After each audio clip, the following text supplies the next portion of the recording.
पता है बीजेपी वाले किसको सपोर्ट कर रहे हैं। और आप मान के चलिए ना, आपके उनकी कामयाबी की कोई गुंजाइश नहीं है।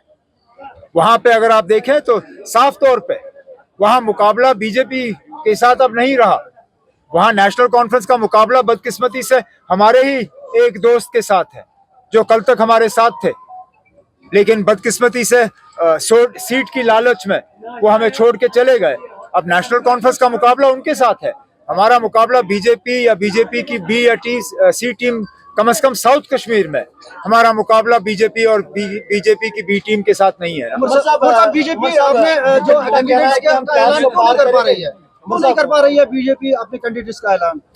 उन्होंने ऐलान कर लिया है, उन्होंने ऐलान कर लिया है। अब आप तक है कि आप उनके ऐलान को समझ पाओ या नहीं।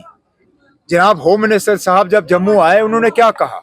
कहा कि हमें कोई जल्दी नहीं है, हम जो है कश्मीर में क्या कहा उन्होंने, कमल के फूल का को खिलाने में हमें कोई जल्दी नहीं है। उसका सीधा सीधा मतलब ये है कि बीजेपी वाले जो है अपनी बी टीम और सी टीम का इस्तेमाल कर रहे हैं।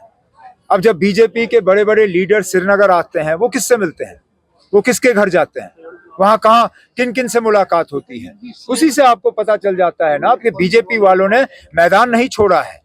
बीजेपी मैदान में है, फर्क सिर्फ इतना है कि मैदान में वो अपने सिंबल का इस्तेमाल नहीं कर रहे हैं। सिंबल उनका बैट होगा, सिंबल उनका सेब होगा, लेकिन है वो बीजेपी का जो हाल होगा वो तो होगा। पहले तो जम्मू कश्मीर और लद्दाख को बचाएं। लद्दाख की सीट उनके हाथ से निकल रही है। उधमपुर की सीट में कल के पोलिंग के बाद लग रहा है कि वो उस सीट को बचा नहीं पाएंगे, मुश्किल से। अब देखते हैं जम्मू में उनका क्या हाल हो जाता है।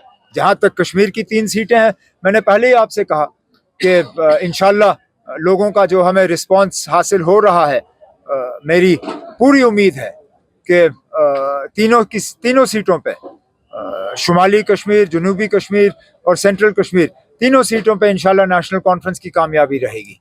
और कुछ